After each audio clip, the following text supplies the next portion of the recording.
The Cambridge community, home to College Park Scholars, Centerville Hall, and now, apparently, swine flu. We've all heard the rumors surrounding Floor 6, but is swine flu really running as rampant as they say? What is it like to have swine flu? And how do the residents feel about being in such close contact with the sick? We don't like the 6th floor. Okay. We don't like any other floor that has swine flu. And we don't like them sharing our lounge. Okay. And frequently we de-swine with Lysol and disinfectant wipes. Actually, like, before we'd be in the elevator, like, oh my god, 6th South party, you know? Like, right. The cool floor. Somebody even said, like, oh, I want to be invited to your, like, hangout sessions. And then, like, after that, you'd press, like, 6th floor in the elevator, and everyone in the elevator would, like, yell swine and freak out and, like, cover their faces and, like, oh my god, don't cough. And like, that's when you start coughing uncontrollably. Yes. I'd see, like, wall-to-walls for people and, like, you know, like, Facebook stats, and like, oh my god, 2 girls from 6th floor got on the elevator today, and I was freaking out. Like, we were on the news a few times.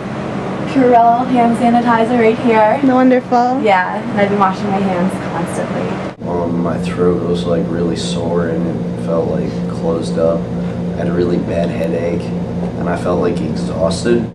I went to the sink to cough and I coughed up blood.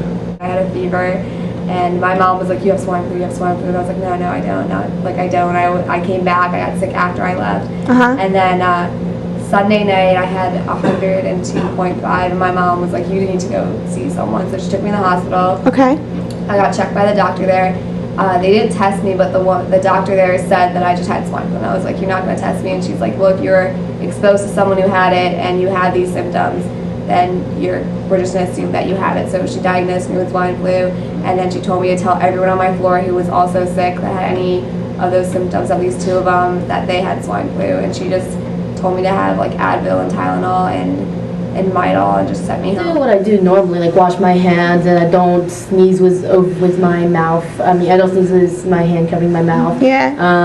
I mean, I don't try to just say, oh yeah, I'm not going to do anything. I just take some precautions. So, are you worried at all about getting sick or how it's going to affect your schoolwork if you do? Like, just because the people like above you have swine flu? I've gotten the flu before. I mean, to me, I just get a headache, but I can get over it. I don't know how I'm going to react to the swine flu, so I'm not worried right now. Don't hate us because we're not sick anymore. There's no reason to be afraid. It's not like it's avian flu where like 80+% of people who have it die. Like it's just, you know, it's like having a cold. The only bad part about having the flu is the fever, and as long as you know what Tylenol is, you're going to be fine. Okay. The only people who really have to worry about it are people who are like over 90 or are under a year old. Okay. And in which case a fever would be detrimental to them. But if you're in college, it's just drink a lot of Gatorade, you're fine.